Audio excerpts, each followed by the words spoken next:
Hey guys, welcome back to my channel. Class 12 physics में एक बार फिर से आपका स्वागत है। आज हम क्लास 12 फिजिक्स का एक नया अध्याय शुरू करेंगे जिसका नाम है विकिरण तथा द्रव्य की द्वैत प्रकृति।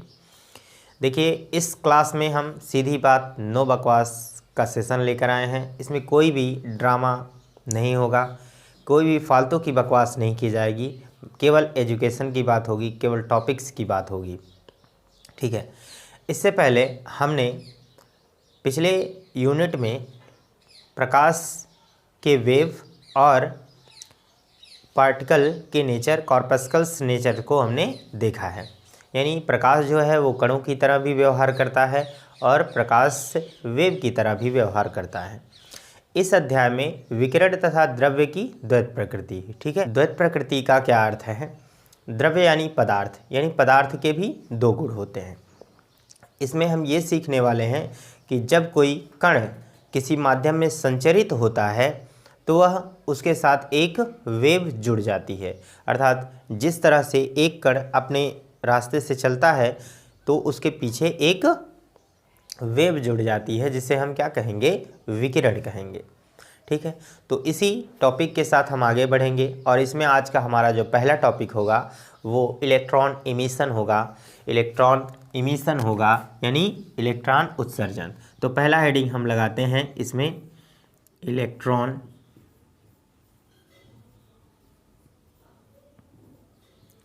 उत्सर्जन, और इंग्लिश में इसे कहते हैं इलेक्ट्रॉन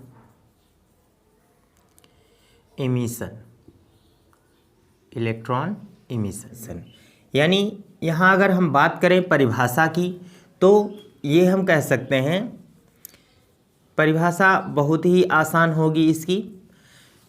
किसी धातु के पृष्ठ से इलेक्ट्रॉन के बाहर निकलने की घटना को ही हम इलेक्ट्रॉन उत्सर्जन कहते हैं। ठीक है। तो हम यहाँ पर लिख सकते हैं, धातु के पृष्ठ से इलेक्ट्रॉन के बाहर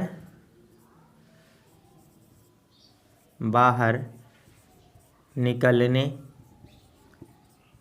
की घटना को ही हम क्या कहते हैं? इलेक्ट्रॉन उत्सर्जन। देखिए, सामान्यतः किसी धातु के पृष्ठ से इलेक्ट्रॉन उत्सर्जित नहीं हो पाते हैं।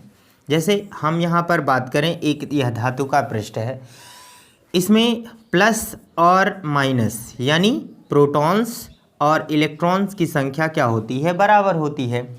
जब यहाँ से कोई इलेक्ट्रॉन बाहर निकलना चाहता है, यदि थोड़ी सी इलेक्ट्रॉन को ऊर्जा मिल जाए तो ये इलेक्ट्रॉन जो है इस धातु के पृष्ठ से बाहर निकलना चाहता है, लेकिन जिस क्षण यह इलेक्ट्रॉन यहाँ से बाहर निकलेगा ठीक उसी क्षण यह पूरा पृष्ठ धनावेशित हो जाएगा। कैसे? क्योंकि धन और ऋण बराबर हैं, इसमें से एक माइनस कम हो गया, अर्थात ये एक पॉजिटिव बढ़ जाएगा। एक पॉजिटिव अगर बढ़ गया तो इसका मतलब ये पूरा पृष्ठ क्या होता है? धनावेश की तरह व्यवहार करता है, और ये प्लस और माइनस में अट्रैक्शन होता है, पुनः इस इलेक्ट्रॉन को क्या करता है? यहाँ पर अट्रैक्ट कर लेता है। ठीक है। अगर हम इस इलेक्ट्रॉन को कुछ ऊर्जा और दे दें, यदि ऊर्जा और दे दें तो यह इलेक्ट्रॉन इस धातु के पृष्ठ से बाहर निकल जाएगा। ठीक है। तो इसी घटना को ही हम क्या कहते हैं? इलेक्ट्रॉन उत्सर्जन। ठीक है। तो काफ़ी आसान है, आप समझ गए होंगे। अब हम यहाँ पर कुछ बातें समझेंगे कि इलेक्ट्रॉन को कौन कौन सी ऊर्जा दें, कैसी ऊर्जा देने पर इलेक्ट्रॉन धातु के पृष्ठ से बाहर निकल सकता है, किस किस विधियों द्वारा। लेकिन इससे पहले हम यहाँ पर समझेंगे एक बहुत ही इम्पॉर्टेंट हेडिंग जिसका नाम है कार्यफलन। क्या होगा? कार्यफलन। इंग्लिश में कहते हैं हम इसे वर्क फंक्शन। ठीक है। जैसे हम जब किसी धातु के पृष्ठ पर को ऊर्जा देते हैं, यानी हम समझिए कि इलेक्ट्रॉन को ऊर्जा दे रहे हैं, तो वह न्यूनतम ऊर्जा जिसे इलेक्ट्रॉन ग्रहण करने के बाद धातु के पृष्ठ से बाहर निकल जाता है, उसे उस धातु के पृष्ठ का कार्यफलन कहते हैं। ध्यान रखना, इलेक्ट्रॉन ग्रहण करता है ऊर्जा को और वह पृष्ठ से बाहर निकलता है, लेकिन हम कार्यफलन इलेक्ट्रॉन का नहीं कहेंगे बल्कि उस धातु के पृष्ठ का कहेंगे जिस धातु से वह इलेक्ट्रॉन निकल रहा है। ठीक है, तो यहाँ पर परिभाषा आप लिखिएगा। कार्यफलन की जो परिभाषा है वो बहुत इम्पॉर्टेंट है। ठीक है, इसको आप ध्यान रखिएगा, कई बार एग्जाम में ये पूछा गया है कि कार्यफलन क्या होता है। तो यह एक इम्पॉर्टेंट टॉपिक है, मैं इसे हैशटैग कर सकता हूँ। ठीक है, हैशटैग स्टार दे दीजिए क्योंकि ये बहुत ही इम्पॉर्टेंट है। तो क्या कह रहे हैं हम, किसी धातु के पृष्ठ पर पड़ने वाली वह न्यूनतम ऊर्जा जिसे इलेक्ट्रॉन ग्रहण करने के बाद धातु के पृष्ठ से बाहर निकल जाता है उसे उस धातु के पृष्ठ का कार्यफलन कहते हैं। ठीक है, नोट्स आपको पीडीएफ में मिल जाएगा, आप वहाँ से परिभाषा को डाउनलोड कर लीजिए या फिर हमारे इस सेशन को सुनने के बाद आप क्या करिए, उसे नोट कर लीजिएगा। ठीक है, तो ये हुआ धातु का कार्यफलन होता है, ना कि इलेक्ट्रॉन का। धातु के पृष्ठ का कार्यफलन। ठीक है, याद रखेंगे, इलेक्ट्रॉन का कार्यफलन नहीं होता है। कार्यफलन को हम ओमेगा 0 से, है ना, इसे ओमेगा 0 से प्रदर्शित करते हैं,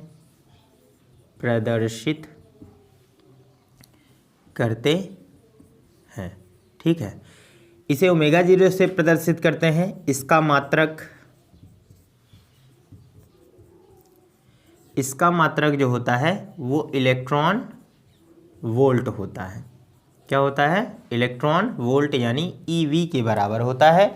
और हम बात करेंगे कि 1 इलेक्ट्रॉन वोल्ट बराबर होता है 1.6 गुणे 10 के पावर -9 जूल के।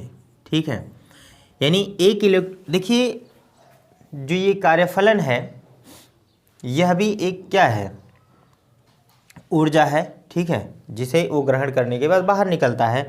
तो ऊर्जा का मात्रक तो जूल होता ही है, इसीलिए 1 इलेक्ट्रॉन बराबर क्या हो जाएगा, 1.6 गुणे 10 के पावर -9 जूल।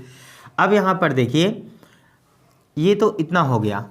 यहाँ पर समझेंगे कि किन किन पृष्ठों के जो कार्यफलन होते हैं वो कितने कितने होते हैं। नॉर्मली जो क्षारीय धातु होते हैं,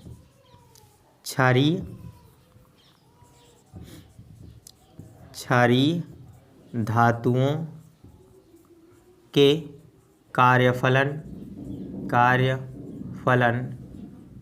न्यूनतम होता है,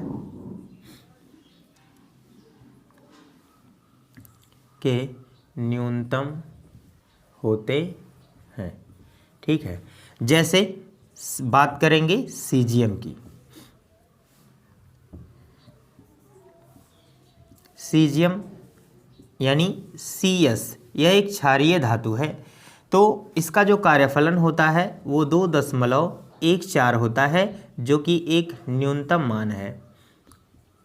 यानी यदि हम सीजियम को 2.14 इलेक्ट्रॉन वोल्ट की ऊर्जा अगर दे दें तो सीजियम धातु के पृष्ठ से इलेक्ट्रॉन बाहर निकल जाएंगे। ठीक है, इसी तरह से एक बात करें प्लेटिनम की। प्लेटिनम एक धातु है, आप जानते हैं। प्लेटिनम को Pt से प्रदर्शित करते हैं। इसका जो कार्यफलन होता है वो होता है 5.65 इलेक्ट्रॉन वोल्ट, और यह एक अधिकतम मान है। अर्थात अगर प्लेटिनम धातु को हम 5.64 गुणे 5 इलेक्ट्रॉन वोल्ट की ऊर्जा दे देंगे तो इसके पृष्ठ से इलेक्ट्रॉन क्या होंगे, बाहर निकलने लगेंगे। ठीक है, आप इसका स्क्रीनशॉट ले लीजिए, PDF आपको नोट्स में मिल जाएगा, तो कोई दिक्कत नहीं है। आप इसका स्क्रीनशॉट लीजिए, फिर हम आगे इसी में कंटिन्यू करेंगे। ठीक है, आगे समझेंगे कि इलेक्ट्रॉन हम किस किस तरह से बाहर निकाल सकते हैं। हमारा नेक्स्ट टॉपिक है इलेक्ट्रॉन उत्सर्जन के प्रकार, यानी किसी धातु के पृष्ठ पर हम कौन कौन से ऑब्जर्वेशन करके धातु के पृष्ठ से इलेक्ट्रॉन को बाहर निकाल सकते हैं। तो इसमें हमारा पहला टॉपिक होगा तापायनिक उत्सर्जन। तापायनिक उत्सर्जन यानी ताप के प्रभाव से यदि किसी धातु के पृष्ठ से इलेक्ट्रॉन बाहर निकलते हैं तो उसे हम क्या कहते हैं, तापायनिक उत्सर्जन। इसे हम इंग्लिश में थर्मियोनिक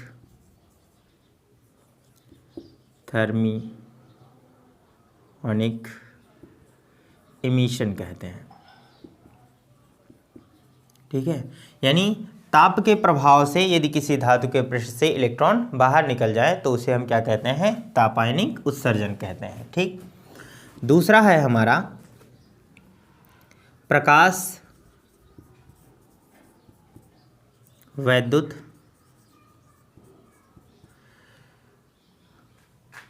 उत्सर्जन। प्रकाश वैद्युत उत्सर्जन, इसे हम इंग्लिश में फोटो इलेक्ट्रिक इमिशन कह सकते हैं। ठीक है, यानी जब किसी धातु की पृष्ठ पर उपयुक्त आवृत्ति की यहाँ पर लिख लेंगे, उपयुक्त आवृत्ति के प्रकाश पड़ने पर धातु के पृष्ठ से इलेक्ट्रॉन बाहर निकलने लगते हैं तो ऐसी घटना को हम प्रकाश वैद्युत उत्सर्जन कहते हैं। काफ़ी आसान है, आप समझ सकते हैं। तीसरा है हमारा यहाँ पर क्षेत्र उत्सर्जन, या हम कहें क्षेत्रीय उत्सर्जन। इसे हम इंग्लिश में क्या कहेंगे, फील्ड इमिशन। देखिए, किसी धातु के पृष्ठ पर उचित वैद्युत क्षेत्र लगाने पर यदि धातु के वैद्युत क्षेत्र स्थापित करने पर यदि किसी धातु के पृष्ठ से इलेक्ट्रॉन बाहर निकलने लगे तो उसे हम क्या कहेंगे, क्षेत्रीय उत्सर्जन। और इसमें हमारा चौथा टॉपिक होगा, जो होगा वह कह सकते हैं द्वितीयक उत्सर्जन। द्वितीयक उत्सर्जन, यानी इसे हम इंग्लिश में क्या कहते हैं, सेकेंडरी इमिशन।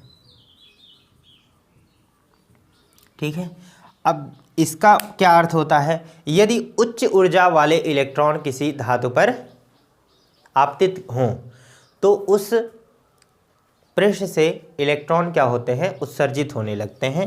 देखिए, इस टॉपिक को हम ऐसे समझ सकते हैं, जैसे यह हमारा एक धातु का पृष्ठ है, इस पर इस तरह से इलेक्ट्रॉन मान लीजिए आपतित हो रहे हैं। ठीक है, और यह इलेक्ट्रॉन कैसे होंगे, उच्च ऊर्जा वाले होंगे। इन इलेक्ट्रॉनों को हम क्या कह सकते हैं, उच्च ऊर्जा। इनकी ऊर्जा क्या होनी चाहिए, उच्च होनी चाहिए, है ना। यदि उच्च ऊर्जा वाले इलेक्ट्रॉन किसी धातु के पृष्ठ पर आपतित होते हैं तो उस पृष्ठ से इलेक्ट्रॉन क्या होते हैं, उत्सर्जित होने लगते हैं। तो इन्हें ही हम क्या कहते हैं, द्वितीयक उत्सर्जन।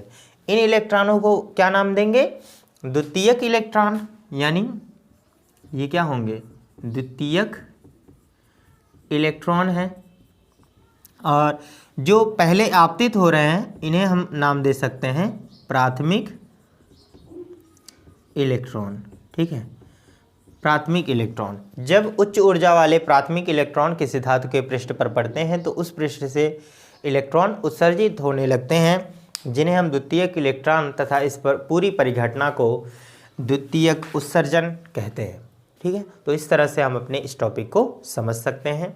आप इतना नोट करिए, फिर हम आगे अगला टॉपिक स्टार्ट करते हैं।